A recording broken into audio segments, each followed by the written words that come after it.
Olá pessoal, eu sou o Pacete, esse é mais um episódio do Tech for Business, o podcast e videocast da Sonda Brasil, onde eu converso aqui sobre tecnologia, inovação, tanta coisa, tantos conceitos, desde o primeiro episódio até agora, muita transformação.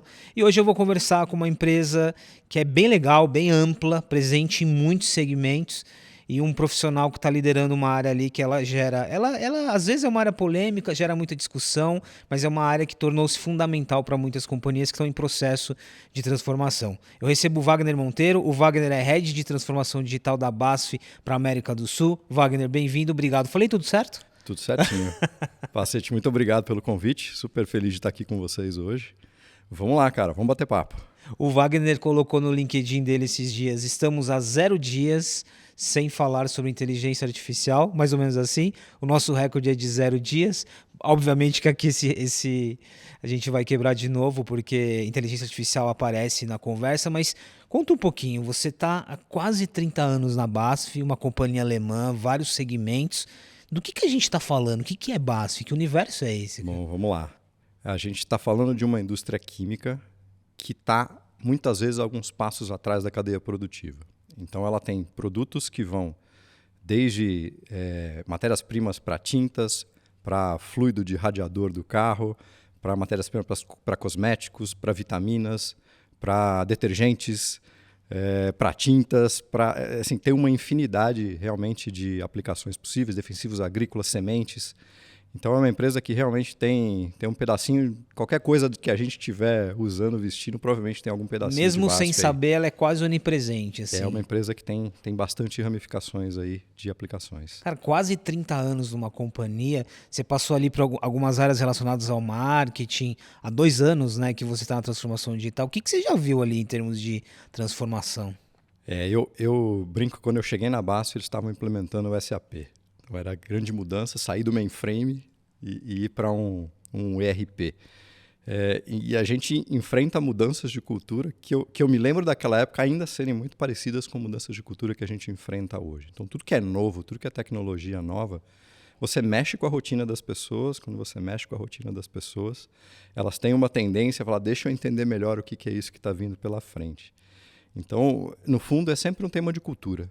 Quando você vai mexer nos processos, quando você vai mexer com as pessoas, eu acho que sempre começa pelo mesmo caminho. Nesse período de quase 30 anos, você conseguiu perceber a redução de intervalo nisso que você falou de transformação? Então, vamos supor, a transição para um ERP, o ciclo era maior, depois você vai ter ciclos de transformação menor, a cada 6 meses você tem algo novo e tem que mudar. Você conseguiu perceber essa janela diminuindo? Tem uma frase que eu gosto muito, acho que é do Ian Beercraft, que ele fala que hoje é a velocidade mais lenta de transformação que você vai ver no mundo. E essa frase é verdadeira em qualquer contexto, né? As coisas mudam muito mais rápido do que a gente consegue acompanhar. Essa frase é quase assustadora, né? Ela é. A princípio, quando você analisa, você fala, mas é a realidade do mundo. E talvez é o que chamou a necessidade para as empresas de uma área de transformação. Se essa é a nova constante, como que eu me ajusto para isso? Como é que eu me preparo para isso? Então, sim, é cada vez mais rápido. Eu brinco com as pessoas que, até por ser uma empresa alemã, a gente sempre é muito processual. Então, vai ter uma reunião, você tem que mandar uma semana antes ali o material que você vai apresentar. Eu falo que na área de tecnologia, uma semana não funciona mais. Pode ter mudado tudo, né? Não tem um dia que não tem algo novo. Em uma semana a China já criou o concorrente do ChatGPT. Exato. Mais ou menos então, assim. Ficou assim, muito difícil você se planejar com muita antecedência no sentido de o que vem por aí com tecnologia. Você comentou esse traço cultural alemão. O que mais tem de elementos aqui? Porque a gente vai falar um pouquinho mais sobre a tua área, transformação digital, mas você falou sobre processo, um pouquinho até dessa liturgia. Qual que é o desafio de você trazer a velocidade para uma cultura que vai se transformando, mas para uma cultura que tem esses traços? Mas eu acho que não é nem só a questão da cultura alemã, mas a gente está falando de uma empresa centenária que fabrica produtos químicos, industrial.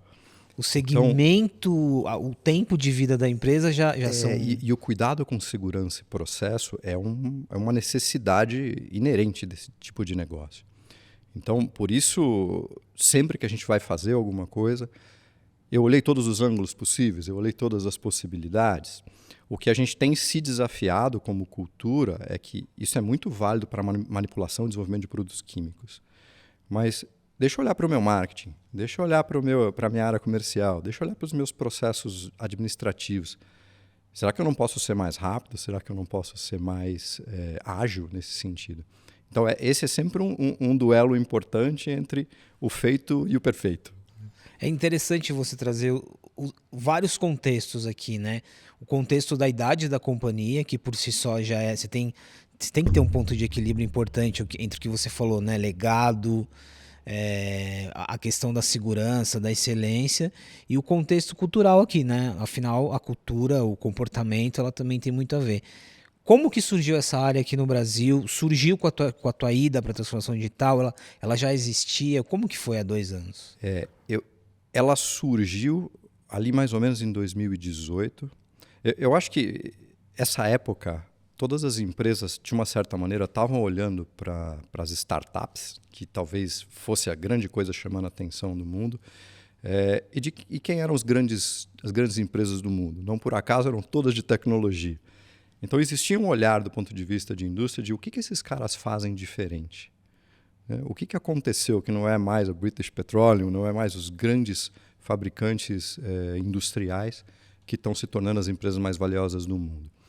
E aí a gente começou a olhar o que tem nessas empresas, em termos de cultura e jeito de trabalhar, que poderia ser adotada pela gente. Então, os pensamentos ágeis, né? Eu sempre brincava com as pessoas que transformação digital é pegar uma empresa que nasceu no século passado e levar ela para a era digital. Na contrapartida desse pensamento,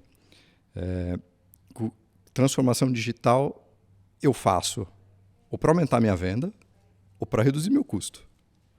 Eu posso desmembrar isso em pedaços e falar, o que é aumentar minha venda? É para conseguir clientes novos, é para ser mais eficiente na minha precificação, é para melhorar a experiência do meu cliente. Na contrapartida, quando a gente olha para os custos, é fazer um processo mais rápido, mais barato, mais ágil, diminuir a quantidade de erros, facilitar a experiência do meu colaborador para que ele possa ser mais ágil. Então, a quantidade de possibilidades de uso de uma cultura de transformação para o negócio é muito, muito ampla.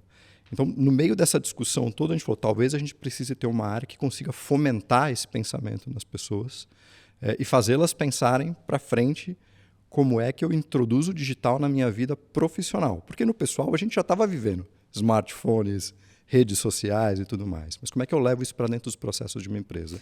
Então a área em si, ela nasceu em 2018. Isso. Você é líder dessa área há 2 anos. Essa área passou por uma transformação há 2 anos. E a ideia foi trazer alguém de negócio. Então ela era liderada por um colega que tinha 20 e poucos anos ali de tecnologia. E o pensamento ali na mudança, ele estava indo para uma outra responsabilidade, foi por que a gente não traz alguém com um olhar de negócio para aproximar mais ainda essa discussão entre tecnologia e negócio. Sabe o que é interessante esse traço? Porque eu lembro que eu acompanhei o período que a gente teve o boom da transformação digital, né? Muitas empresas criando a área do zero praticamente. Estou lembrando muito da Nestlé aqui, e o próprio CEO demandando ali a criação de uma área, e a executiva que na época liderou a área de transformação digital da Nestlé, ela veio do marketing também, visão de negócio, visão de consumo e por aí vai. É interessante porque às vezes tem uma associação direta de transformação digital com a tecnologia, mas na verdade é muito mais amplo, né? Tecnologia, comportamento, negócios. Eu me lembro quando a gente foi escrever assim, né? Qual é a nossa missão, qual é a nossa razão de existir?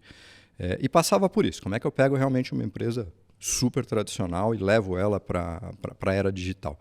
Mas a gente falou assim, quais são nossos mantras, né? O que está por trás de uma transformação ou de um mindset digital?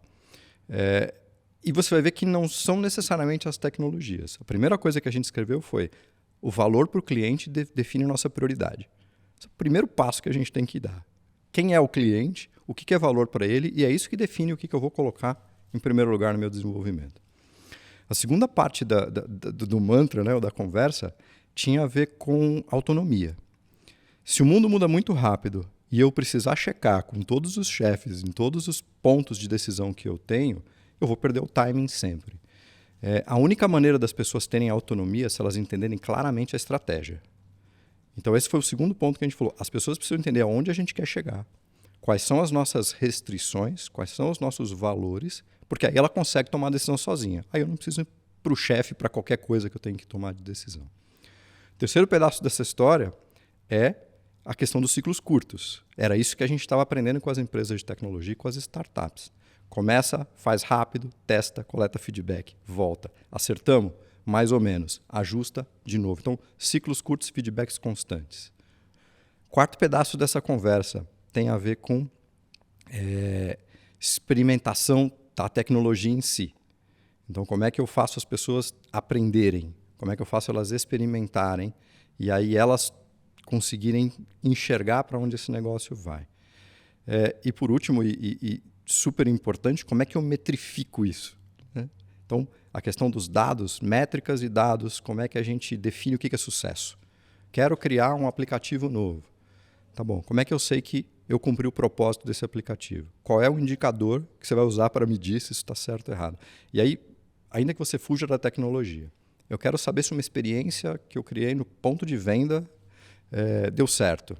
Eu tenho que definir qual é o indicador de sucesso. E depois eu preciso dividir os aprendizados, que também é o coração de um mindset digital. O que é que eu aprendi, o que é que eu divido com as pessoas para que elas não precisem passar pelo mesmo caminho e possam se ajustar mais rapidamente. De certa forma, sem esses mantras, você não tem o porquê de existir como transformação digital, né? Se você não tem autonomia, se você não tem essa velocidade, talvez não faça muito sentido, né? Você precisa... A gente até brincava com as pessoas que a gente sabe que a área de transformação digital não é mais necessária quando todos esses pensamentos fizerem parte da cultura da empresa. Então, como eu acelero, né, como eu faço essa área deixar de ser necessária o mais rápido possível? Talvez seja esse um pouco o caminho que a gente tem tentado percorrer. Esse é um ponto polêmico quando a gente fala de transformação digital, mas ele é um ponto legal. Eu ia entrar nessa parte. Estamos falando de 2018. Talvez é um período interessante porque muitas empresas, de fato, criaram as áreas ali. Tinha um discurso na época que ele era parecido com o teu, assim. Talvez a gente está falando aqui de uma área que ela tem um prazo de validade estipulado ou ela deixe de existir. Algumas empresas colocaram isso em prática, a área foi absorvida e tal. No caso de vocês, primeiro, aconteceu? Vocês conseguiram prever ali um período ou não é tão simples assim? Porque é quase que eu diria para você que nossos planos de 2018 e 2019 foram disruptados pela pandemia. Aí tem um... Então, tirando, né, todo o lado ruim do que a pandemia trouxe para a gente no mundo, do ponto de vista de aceleração de transformação digital, ela praticamente pegou todo mundo e empurrou na porta. Né? Vai ter que andar. O que eu noto com relação a algumas empresas é que algumas entenderam isso como cultura e foram em frente, e outras quase que fizeram uma lipoaspiração digital. Né?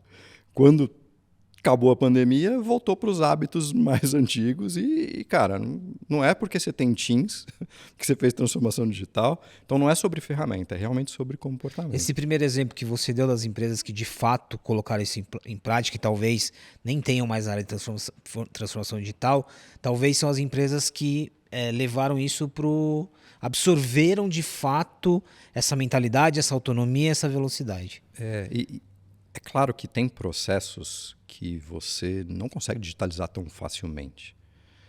E existe também essa diferença de conceito entre digitalização e transformação digital. Então, digitalização, ok, vou olhar para os meus processos, o que é que eu posso digitalizar, deixar mais rápido, deixar automático. Outra coisa é o que eu quero mudar na cabeça das pessoas. E o que talvez não permite que tão facilmente você fale não preciso mais, é que a tecnologia segue numa velocidade de desenvolvimento enorme. E aí, o começo do nosso papo aqui, quanto que o AI, de repente, entrou e mais uma vez, chacoalhou todo mundo. Estava todo mundo achando que, finalmente, eu estou entendendo para onde o barco vai. Já não está mais. Pode voltar e pode repensar um pouco de estratégia. No caso de IA aqui, o ChatGPT, IA Generativa 2022, tem um efeito, guardadas as proporções, tem um efeito parecido com o da pandemia, né? Foi um fato que impulsionou uma tecnologia que não era nova, que talvez já era testada, mas todo mundo precisou correr de certa forma, né? Eu acho que ele democratizou uma coisa que antes não fazia parte das conversas de negócio. Se você Estava olhar, restrito à tecnologia. se você olhar machine learning, né, que hoje a gente chama de AI clássico, todas as empresas que têm uma área de tecnologia tinham alguma coisa de machine learning. Mas essa não era parte da conversa do negócio. Eu, como negócio, trazia um problema, e se por acaso tem machine learning por trás, ou se por acaso tem alguma outra tecnologia, eu não estava muito preocupado com isso. Resolve o meu problema, automatiza meu processo, faz a análise que eu preciso. O que eu acho que o GPT e Generative AI trouxe foi essa democratização. Tipo, eu posso fazer. De repente, eu consigo resolver um problema meu sem depender da área de tecnologia. E essa é a dificuldade da escala, porque a gente, quando trabalha a transformação digital hoje na empresa, falando de IA, a gente sempre olha para três fases de uma jornada. Como é que isso resolve meus problemas de dia a dia, meus problemas individuais? Como é que isso resolve meus problemas de time? E como é que isso resolve meus problemas de negócio?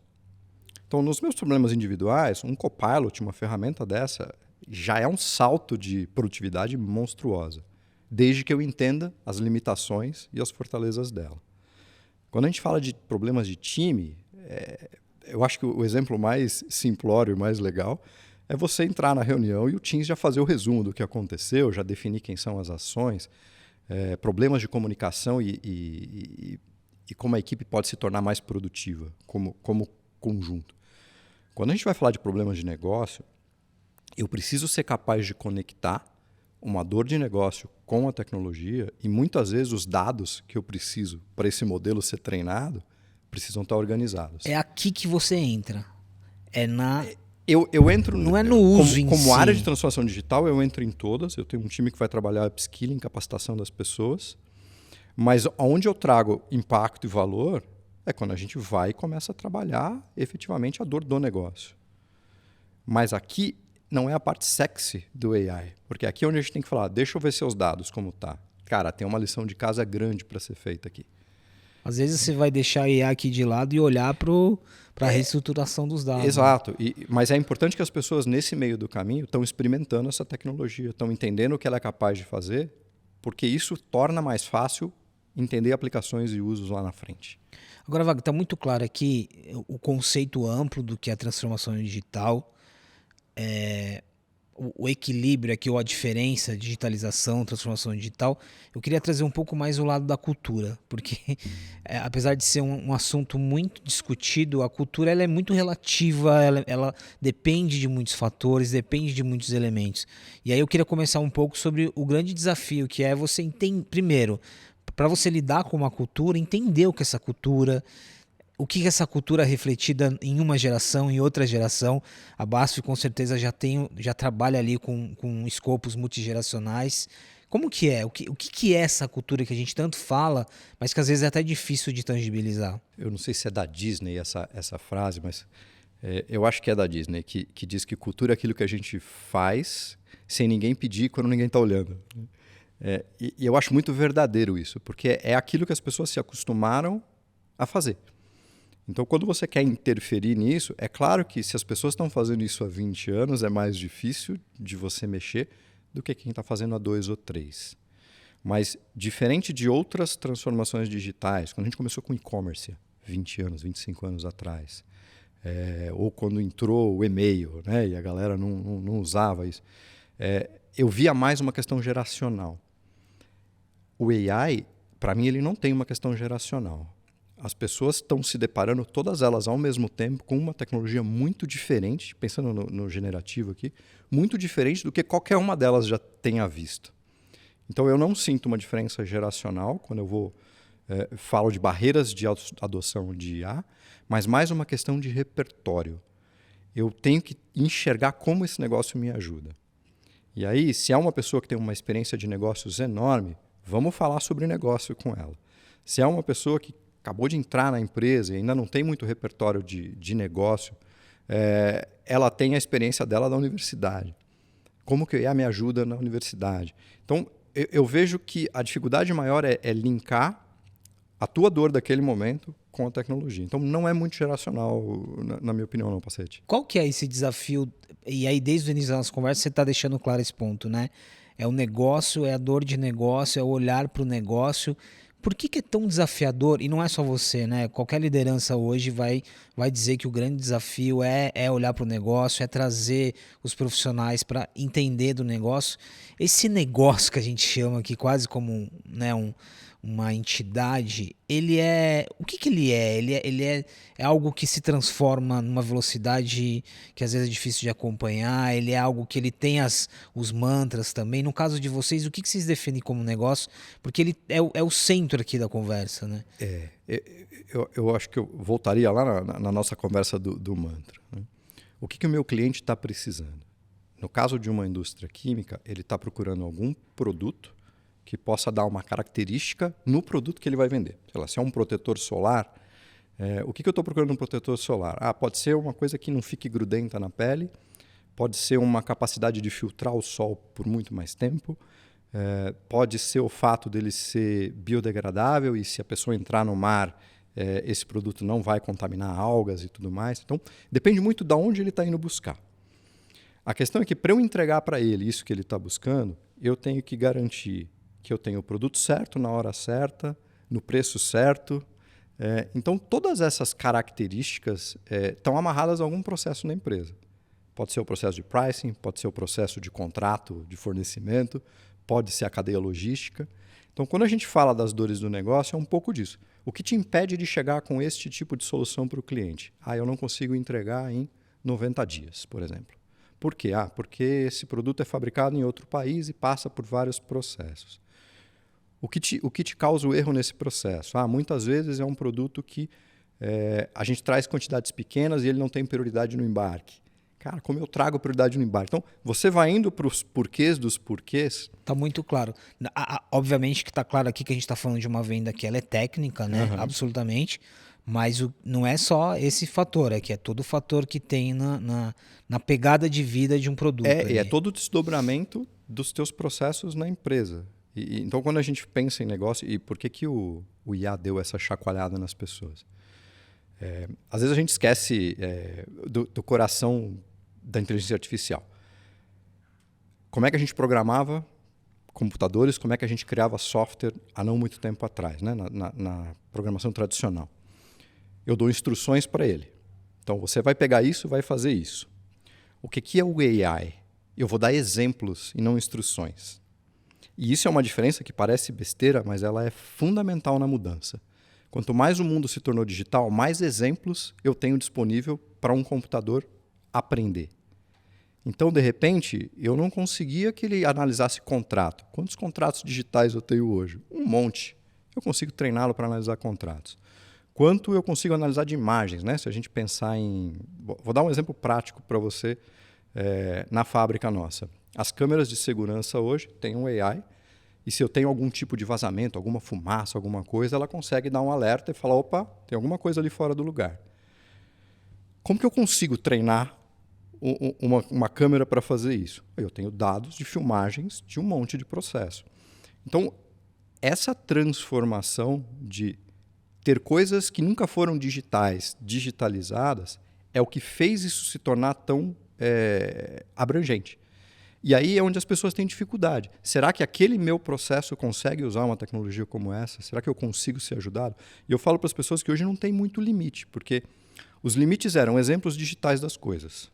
Cara, desde que rede social, né, se tornou importante a adoção massiva e o 3G, 4G, 5G entrou, a gente não tem dificuldade de transitar dados.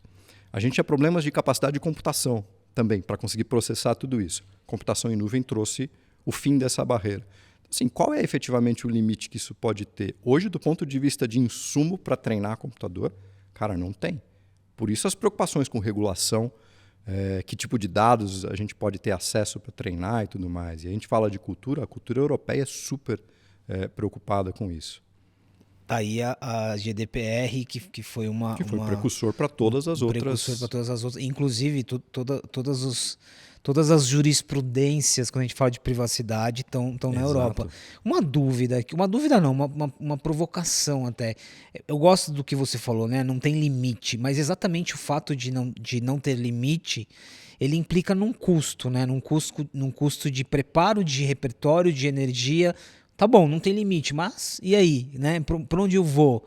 Qual vai ser o meu foco? E me parece que, de novo, o teu papel como área de transformação digital, ele começa a se fazer relevante, né? Quando eu converso com as lideranças na BASF, eu sempre mostro esses dois universos. Eu falo assim, no seu papel de liderança, você tem que ser capaz de enxergar para onde vai essa tecnologia e por que ela cresce 5 vezes, 10 vezes por ano.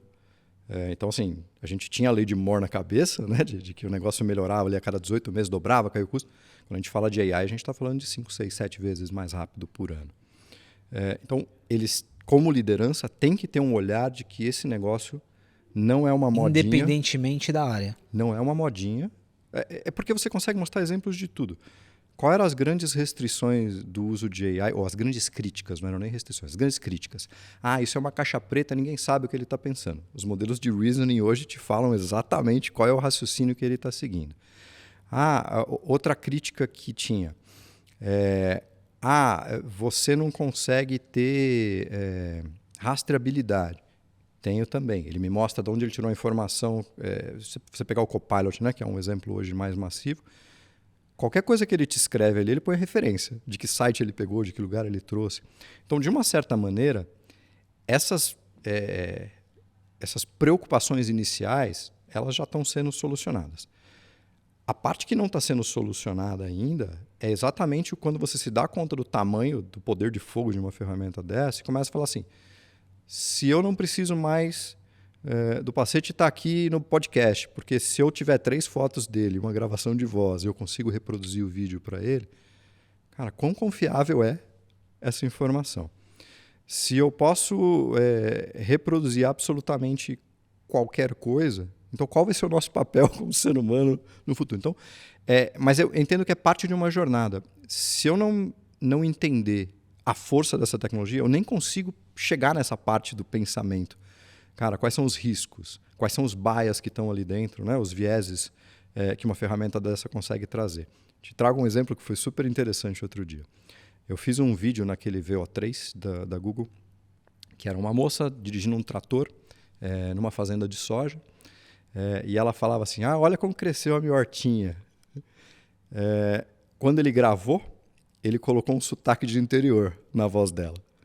E eu falava, cara, como? Eu não pedi um sotaque de interior. Então, assim, de onde veio esse viés de programação?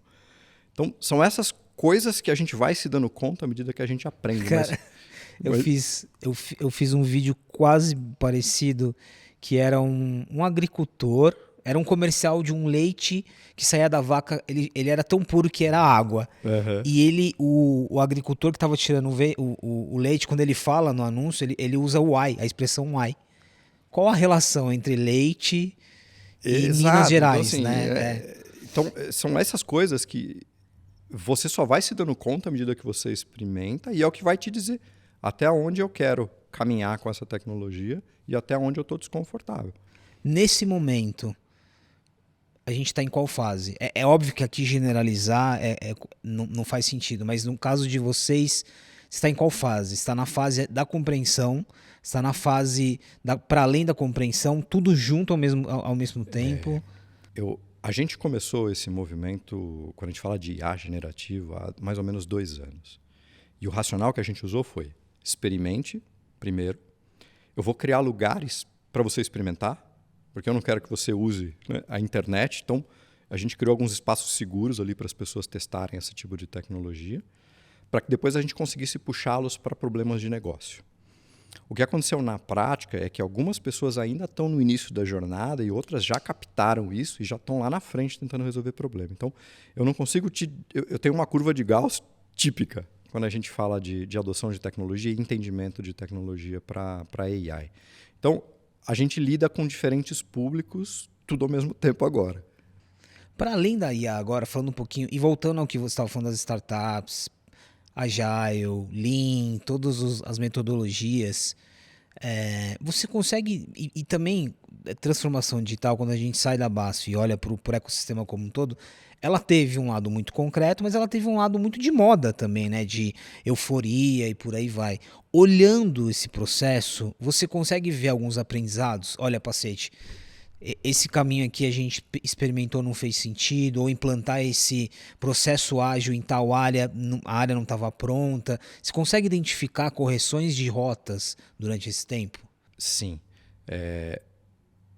Estava tentando pensar. Acho que todo mundo entrou na moda do metaverso em algum momento, né, e experimentou isso como tecnologia.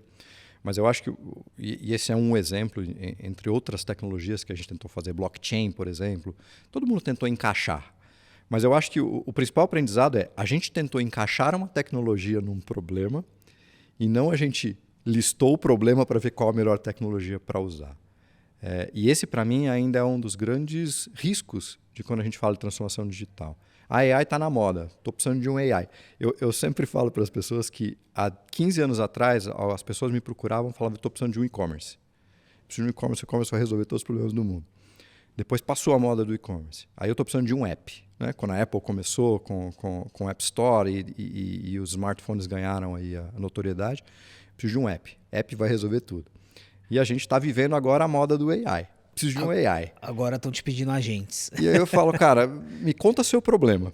Deixa eu ver se o seu problema é um problema de processo, de pessoas ou de tecnologia. Porque às vezes é só uma questão de ajuste de processo. E aí onde eu acho que essa mentalidade do agilista ganhou sua importância e seu papel. Senta aqui e me explica o seu problema. Isso aqui é automatizável, isso aqui tecnologia te ajuda.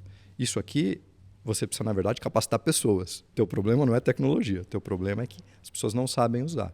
Ou isso aqui é o teu processo e o teu processo está ultrapassado para o que a gente precisa hoje para a empresa ser mais rápida. A gente está quase terminando, passou rápido, hein? Deixa eu pegar um pouquinho mais agora na parte de pessoas, dentro dessa ideia de transformação cultural e comportamental. E aí partindo agora desse novo mundo que se desenha, né? Da IA generativa, de uma transformação de uma velocidade cada vez maior. Como que a gente vai lidar com essa transformação das pessoas? Você falou um pouquinho sobre isso, mas talvez é um momento sem precedentes que a gente está falando de reinvenção profissional, mudança de escopo, skills. Como que você vê agora o olhar, pensando que você está falando para muitas lideranças aqui que de certa forma estão tentando se encontrar, como que a gente vai lidar com pessoas no momento em que a gente vai ter funções automatizadas, a gente vai precisar entender para onde deslocar esses profissionais? Pacete, eu vou te citar um diálogo que eu tive com os meus filhos há um tempo atrás que foi bem característico disso. Eles chegaram para mim um dia e falaram: não aguento mais fazer prova, não aguento mais escola, não aguento mais estudar. Eles têm quantos anos? Um está ali no colegial, né, no ensino médio, e o outro já no primeiro ano da universidade. E eu comecei a rir, eu falei: gente, a chance de você parar de estudar é zero. Você vai estudar o resto da vida. A diferença é que você vai estudar e trabalhar. É a única coisa que vai mudar. Ou seja, nesse momento você está talvez, se agora você está só estudando, você está no melhor momento. Exato, aproveita, né? Você ainda tem férias de 3 meses e tudo mais. Mas eu acho que não existe uma maneira da gente continuar relevante no mundo se a gente não entender que estudar faz parte da nova rotina e realidade dos profissionais. Eu acho que eu nunca estudei tanto quanto nesses últimos 2 anos para tentar entender esse universo de AI, porque era novidade para mim. O meu background é negócios. Mas eu continuo investindo boa parte do meu tempo em aprender com os outros. Diferente do que eu acho que eu vivi na escola, na universidade, em que você aprendia com os livros, o conhecimento não está lá esperando você há 10 anos para você colocar. Então, o que é que o colega do lado fez? Qual o último passo? Então, benchmarkings, networking, tudo isso que a gente escuta muito falar, acho que nunca foram tão importantes para você se manter atualizado. É uma ideia de conhecimento muito mais orgânica, né? É algo que de hoje para amanhã já mudou aquilo que eu aprendi sobre determinado assunto. Exato. E se você não tiver em contato com as pessoas, você vai perder. Não adianta falar: eu vou entrar no feed lá e eu vou me atualizar. Você precisa aprender com quem está fazendo, quem é que está do seu lado, quem são os grandes especialistas no assunto. Então, eu, nesse ponto, gosto muito O YouTube é uma fonte de informação maravilhosa para essas coisas, e democratizou o conhecimento. Então, eu acho que é por aí. Assim, o futuro de qualquer profissional passa pelo fato de que ele precisa ter claro que ou ele vai aprender ou ele vai ensinar. Essa é uma nova realidade aí. Ou aprender ensinando, ensinando aprendendo e tudo ao mesmo tempo.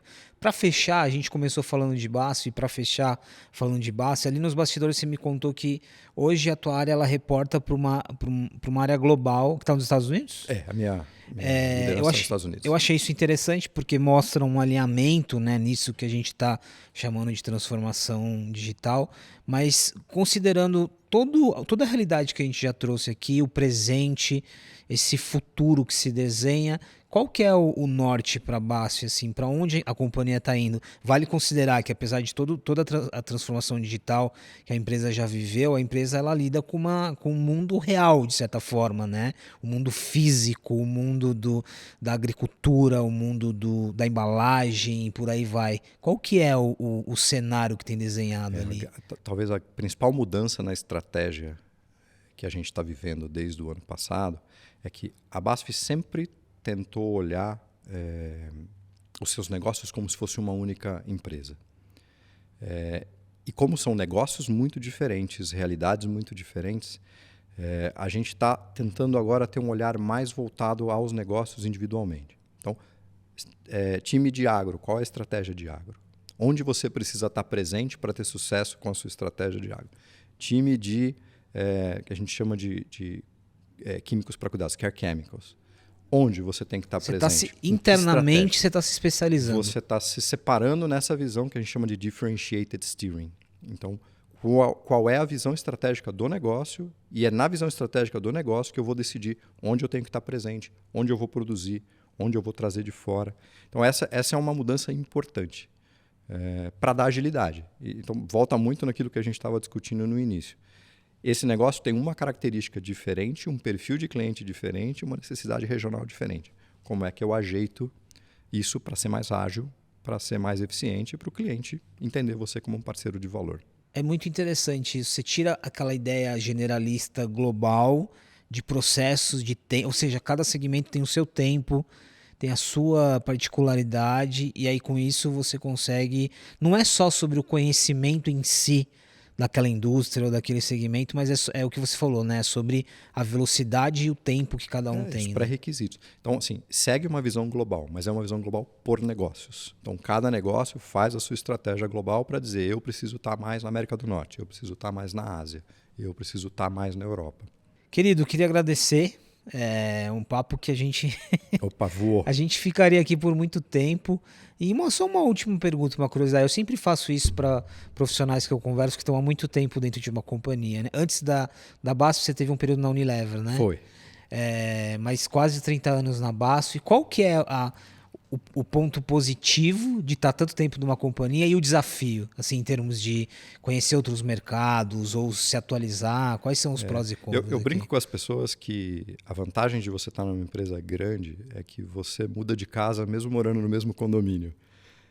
Então, eu tive a oportunidade de trabalhar em áreas que vendiam pigmentos e resinas, depois uma área que vendia especialidades químicas, depois uma área que vendia tintas. De certa forma, você trabalhou em várias empresas. Você muda e muda mesmo, porque o cliente é outro, o perfil é outro. Então, eu nunca senti esse tempo tão longo na mesma empresa, porque você troca de realidades à medida que você troca de andar, né, na empresa. Então, esse é o lado que eu acho gostoso. O que é o lado mais difícil de uma empresa? De uma certa maneira, você tem um racional de pensar e agir que está muito arraigado a esses valores na empresa. Então, de um lado eu falo, se eu fiquei aqui tanto tempo, é porque os meus valores batem forte com os valores da empresa. Mas do outro, eu tenho o papel de ser o rebelde, né? Como transformação digital. Então, muitas vezes eu estou ali dizendo para eles, aquilo que te atormenta durante o dia é aquilo que te faz dormir tranquilo à noite. Então, assim, cara, a empresa tem vários processos para garantir a segurança de que está tudo bem. Durante o dia, quando eu quero transformar alguma coisa, isso é tudo barreira. Mas quando eu volto para minha casa, eu falo assim, eu sei que essa empresa é séria, segura, organizada, e que esses processos foram criados para garantir que a gente entregue o melhor produto, cumpre prazos, está de acordo com a legislação. Então, esse... É aquele ponto de equilíbrio que você falou lá importante. no início, né? Da segurança, da qualidade, Exato. versus também a capacidade de você mudar e se transformar. O trabalho é você desafiar isso e não se acostumar com isso. Mas eu vejo muito valor em trazer esse balanço, né? Quando eu estou no papel de cutucar e quando eu estou no papel de falar, peraí, não sei se eu queria mudar isso agora, vamos falar mais. Muito bom. Obrigado pela presença aqui. Acho que foi uma aula não só do conceito em si de transformação digital, mas eu gostei muito da ideia que você dá logo no início, né? De todos os processos, dos mantras. Quando você fala dos mantras, a gente está falando de fato aqui de metodologia, de uma jornada e que precisa da cooperação de muita gente. Então, muito obrigado. Eu que agradeço. Foi Prazer ótimo. Estar aqui com vocês. Valeu. Pessoal, esse foi mais um episódio do Tech for Business, falando aqui sobre transformação digital, um termo muito próximo e conhecido aqui do nosso dia a dia, mas que ele pode ter muitos significados e muitas propriedades dependendo do segmento, da companhia e do momento de cada um.